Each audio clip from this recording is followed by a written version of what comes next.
Saudaraku, tema kita pada hari ini anatomi kematian rohani, Yakobus pasal 1 ayat 15. Demikianlah firman Tuhan. Dan apabila keinginan itu telah dibuahi, ia melahirkan dosa. Dan apabila dosa itu sudah matang, ia melahirkan maut.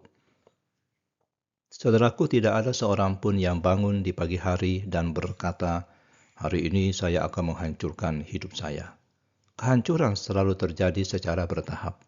Satu langkah kecil pada satu waktu hingga tiba-tiba kita mendapati diri berada di tempat yang tidak pernah kita bayangkan sebelumnya. Nah, Yakobus melukiskan proses ini dengan gambaran yang sangat jelas. Kehamilan dan kelahiran. Dia berkata, keinginan itu dibuahi. Artinya kita memberi persetujuan pada godaan. Kita menyambut pikiran yang seharusnya kita tolak.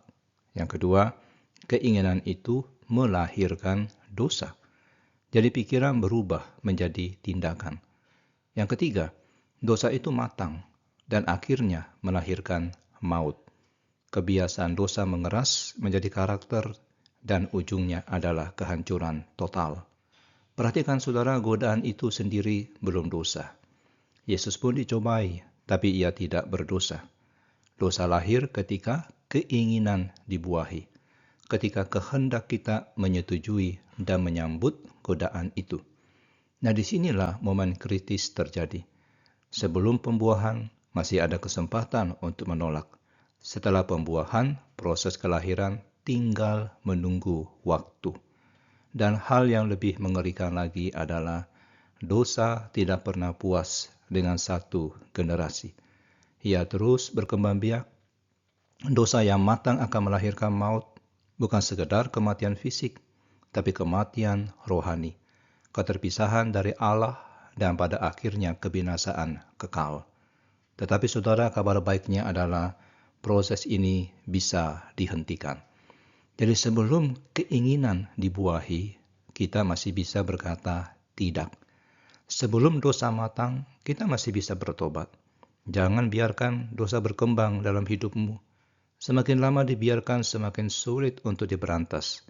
Bertindaklah sekarang sebelum terlambat.